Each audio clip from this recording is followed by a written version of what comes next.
Good morning, it's Rod Young here. Day 4 here in New Zealand of the lockdown with regards to the SARS-CoV-2, which is the virus, and the COVID-19, which is the disease. Just playing this gentleman who I said should be knighted yesterday has been picked up on a talk platform, and he gives a very good introduction. Smoking. And I've had emails from quite a few people in Italy saying that smoking is pretty prevalent in Italy. And again, I think it probably is more prevalent in men than women. In my country, historically, smoking has been more common in men than women, although that's probably not the case now. So physiologically, it makes perfect sense because smoking, and I think this applies to cannabis smoke, wood smoke, cigarette smoke, any sort of smoke, the cilia that normally waft up the mucus from the lungs are inhibited by the smoke. So if the cilia aren't as motile, then the mucus is going to accumulate in the lung fields.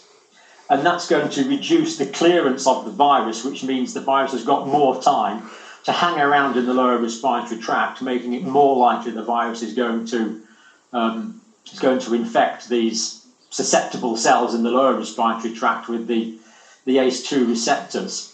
So there's no real question in my mind that smoking is a risk factor for all respiratory disease. I mean, you don't have to be anything. Everyone knows that, really.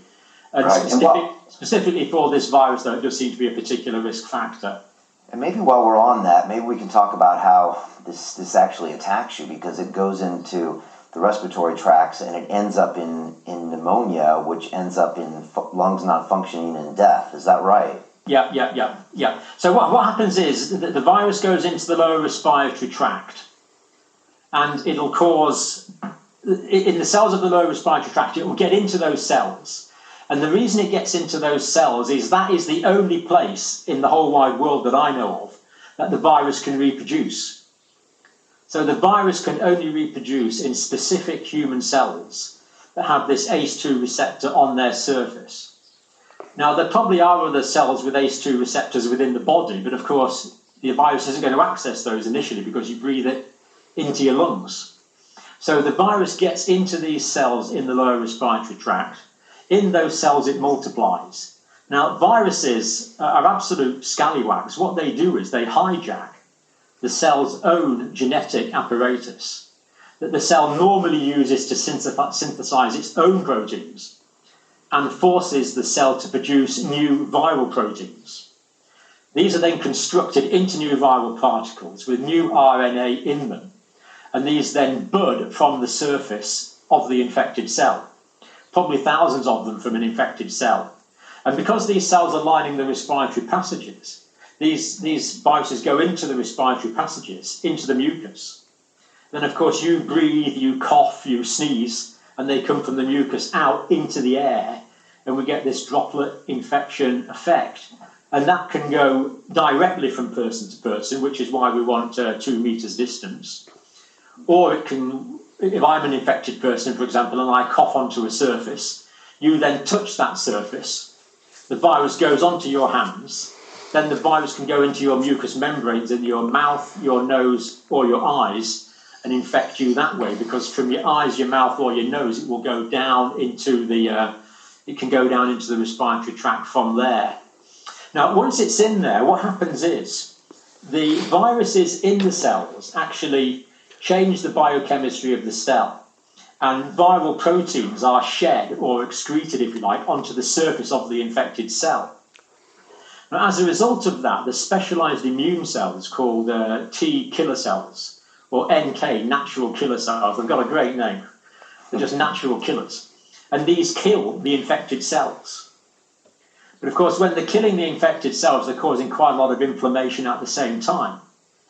And that causes swelling in the airways.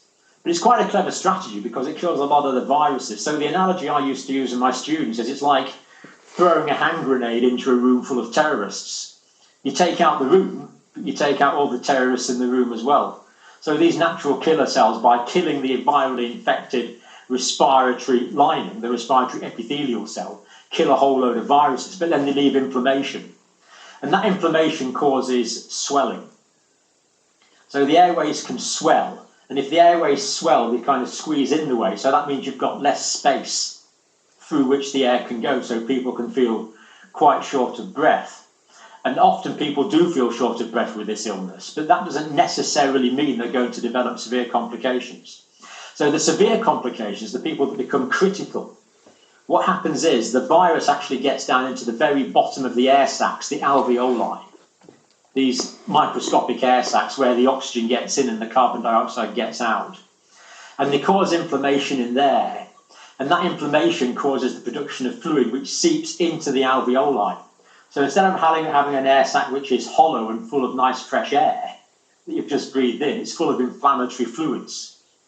And that's called ARDS, acute respiratory distress syndrome.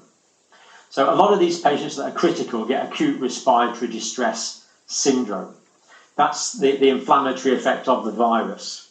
But as well as that, when these cells that line the respiratory epithelium are damaged, basically, instead of having a nice smooth layer of mucus with a nice smooth layer of columnar ciliated epithelial cells lining your airway, what you've got is big holes. It's like someone's taken a few teeth out, you've got big gaps. And bacteria get into those gaps. And you can get bacterial secondary infection, and that can lead to bacterial pneumonia as well, where again the alveoli fill up with fluids. So if we take a pandemic like the 1918-1919 pandemic, there's been some fascinating studies there. That was an influenza A. It was an influenza virus. It wasn't a coronavirus. But recently, there's some fascinating videos on YouTube about this, where people have gone up to the permafrost, for example, and exhumed bodies of people that died from that condition in 1918, 1919. And they've analysed the virus and they've found the genetics of this H1N1 influenza virus in those people, confirming that diagnosis. But they've also found that quite a few of them did develop secondary bacterial pneumonia as well. Now, we can't kill the virus at the moment any more than we could in 1918. But of course, we can kill the bacterial secondary infection. And that's where the supportive treatment becomes so important as we monitor these patients, make sure the blood oxygenations are adequate, monitor their chest x-rays, see how much of the lungs are filling up with fluid, and treat them accordingly. Okay, so when you say support, that means give them antibiotics and put them on ventilators. Is that what you kind of have to do at that stage of the disease? You only put someone on a ventilator if they were critical. Now, there could be a lot more people would be at risk of secondary bacterial infection. In fact, it would be reasonable for anyone who was severe to have antibiotics to prevent bacterial secondary infection. And this is something that doctors often do. So some doctors will prescribe prophylactic antibiotics for a severe respiratory infection. Others will say, no, we'll wait until the signs of bacterial secondary infection.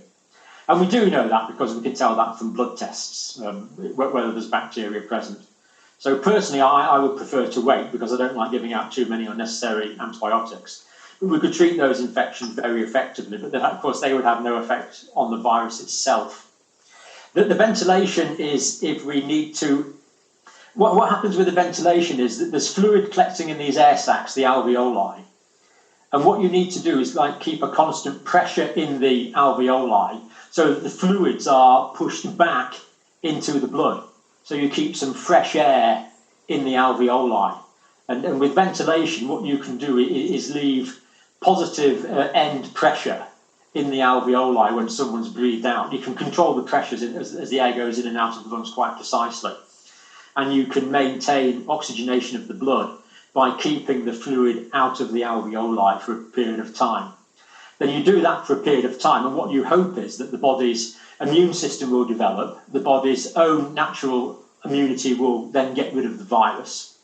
When we get rid of the virus, the inflammation and the acute respiratory distress syndrome should resolve, and we hope that these patients will make a recovery.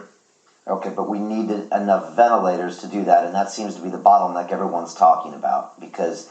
We do. But if you or I, Brian, went into an intensive care unit now, being healthy, and were ventilated for a week, the risks of us developing some complication are quite significant.